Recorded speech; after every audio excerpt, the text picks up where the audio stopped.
e lirë ekonomike.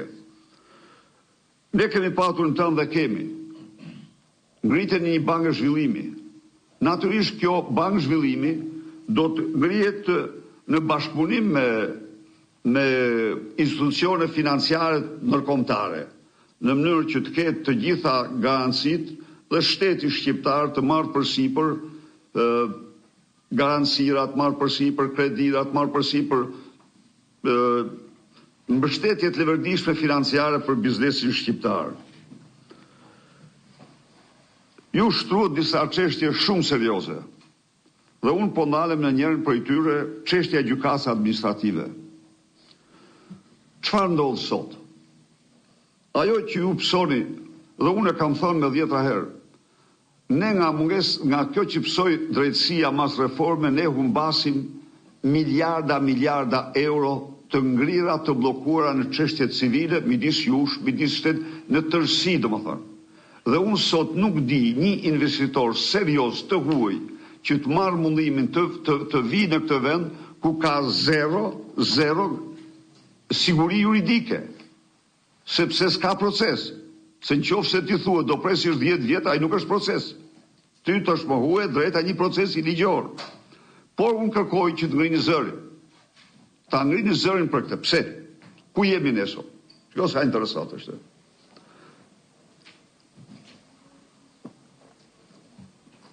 Ne jemi sot në një përballje me pasoja të tmerrshme ekonomike, ligjore, të drejtash njeriut në këtë reformë të cilës i dalin zot në një përçmim, e them këtu, të vetëdijshëm apo të pavetëdijshëm ndaj shqiptarëve.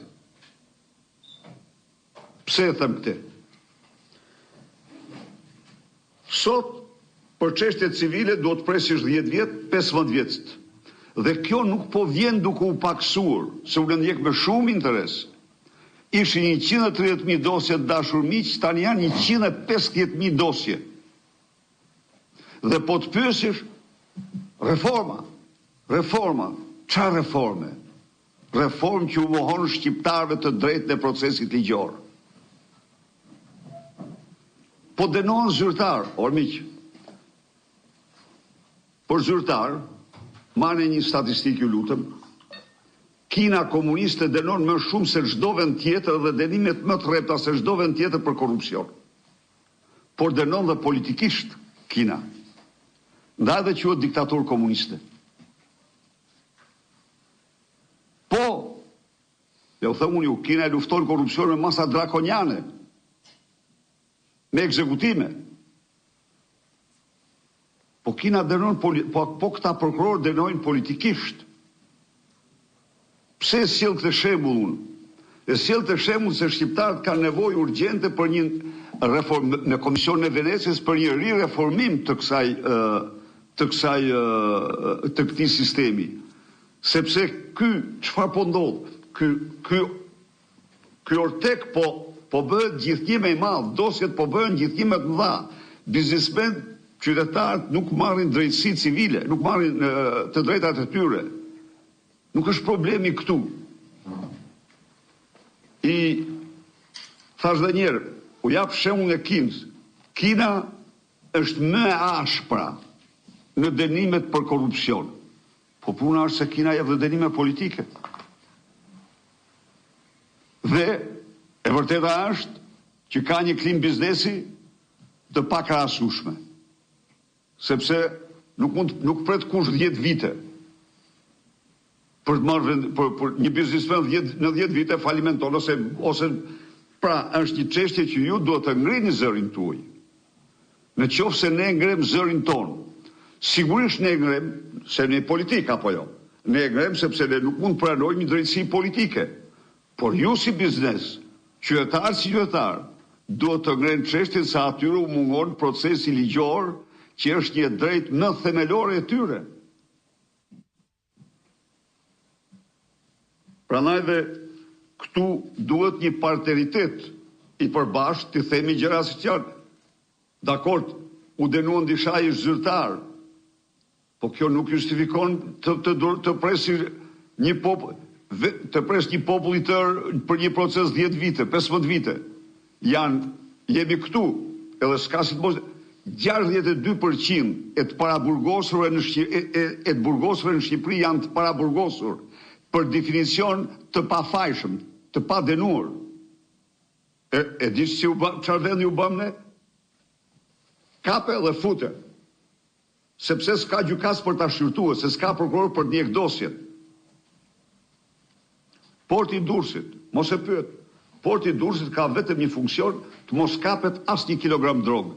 E ka marrë poja, tani e kishte ky Vengu kur ishte drejtor, e zgjidhja atë punë dhe tani atë administron në aparencë ka një drejtor.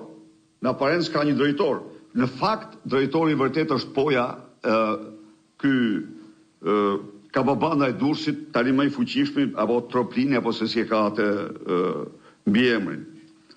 E keni shumë drejt. Zotrin që kërkoni, sepse është një keqardhje e madhe për punojësit e sektorit turizmit. Ata shpërngulen nga të 4 anë për 3-4 muaj punë dhe pastaj ngelen dhe nuk duhet t'i lamë në këtë mënyrë. Ne shteti duhet ndërhy. Shteti duhet të ndërhy. Ti mbështes, këtu duhet të mbështet turizmi. Që bashkë me sipërmarrjen, këta punojës vërtet nuk janë, po, jam dakord plotësisht me vendosjen e bakshishit. Jam shumë dakord dhe të pataksueshëm. Ai ekziston, po një gjë që ekziston, më mirë legjitimoje, quaje pjesë të shërbimit që ai bën dhe mos e takso.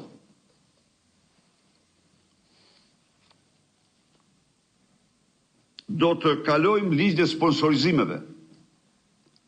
Ne do të kalojmë ligjin e sponsorizimit me të cilin biznesi do të ketë lirinë e mjaftueshme për të investuar, për bamirësi, për të investuar në kulturë, në sport dhe në fushat që ai do të kontribuojë dhe do të bëjë, do të njihet si njëri mbështetës. Unë po vi nga Napoli, edhe një biznesmen shqiptar kishte sponsorizuar boksierin i cili kishte dalë kampion bote. Dhe ajo kishte krenari të madhe dhe ne krenari, edhe më dhuroi dorashkën e tij, dorëzën e boksit të dorës majt me cilë kishte hedhur në kaut kundërshtarit. Po, pra, detyrimisht që ky ligj do kaloj shumë shpejt, ju siguroj se do të jetë në ligjet e para që do kalojmë ne këtë. Taksat të ndërtimit, këto janë absurde, do marrin fund në këtë mënyrë. Ne